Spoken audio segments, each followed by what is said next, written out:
Hi guys! So I have a couple scary Swedish stories to tell with you guys today. Well, Scandinavian and Swedish. The first one is the story of the Milling, or the Utbörd. This is the story of travelers who are going through the forest at night, and all of a sudden they feel something crawling up onto their back.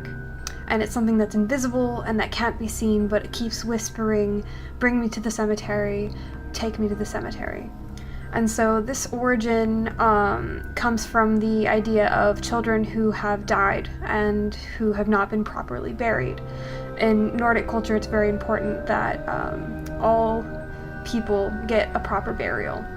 And typically when you go to a cemetery, if it is somebody of importance, then you will go and you'll bring a rock. And every time that you go to the cemetery, you bring a rock every single time. So over the years, it starts to build up into a big mound. And so the story goes that walking through the forest, something latches onto your back, crawls up, and whispers to you that they must be taken to the cemetery. And this is the leftover soul, wandering of a child who never was able to be buried properly. And so the story goes that the travelers will eventually get their energy and life force sucked away from this child that's latched onto their back. And the closer they get to the cemetery, the more human and physical form the child will take. Some actually say that the child's just really heavy and that the person carrying them might die because they have to exert so much energy to carry them and they will never let go. So anyway, that's just one of the scary stories that I know about. Another one is of Olga of Kiev, who was a saint, actually. She was a princess, and she was married to a man called Igor. But, and actually in Old Norse, she's called Helga.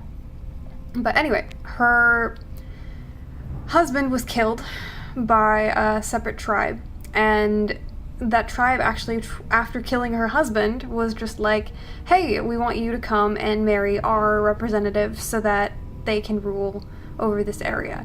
And Helga was just like, "Oh no, I am in this situation and I don't know what to do." But she came up with a plan, and she sent a messenger back that said, "All right, I will marry your representative." So she sends her forces on ahead and meets with them and actually ends up killing them and going to their town and sieging it and eventually taking it over. And she tells all the townspeople of that particular tribe in that village, she says, "I will allow you to live, but I need all of your pigeons. I need you guys to run around and grab every last pigeon that you can find." So all the townspeople are just running around collecting all these birds and giving them to Helga. And Helga says, "Okay." And she leaves and she goes right outside the village. She takes all these birds and she ties pieces of cloth and alcohol onto them, sets them on fire, and then sends them over the village to burn it to the ground. So that's the second story. And she's actually like a saint, so that's kind of an interesting thing. I think she was actually one of the first female rulers of the Russian area. So it's a bit of a story that goes back and forth between Slavic and Scandinavian culture. The last one is called the Drogen. It's the story of people who venture out into the ocean and who are typically fishermen or people who deliver goods across the seas.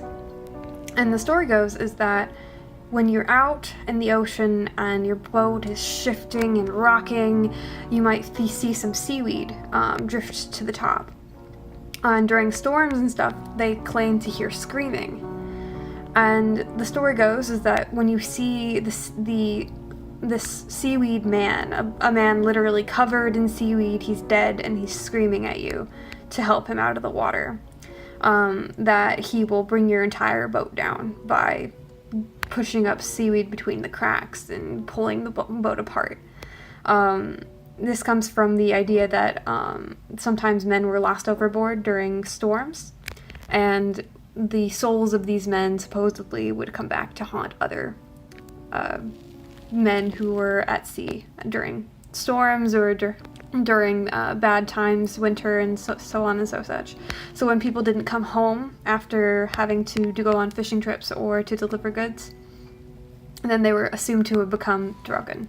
So thank you so much. I hope you guys enjoyed. Bye!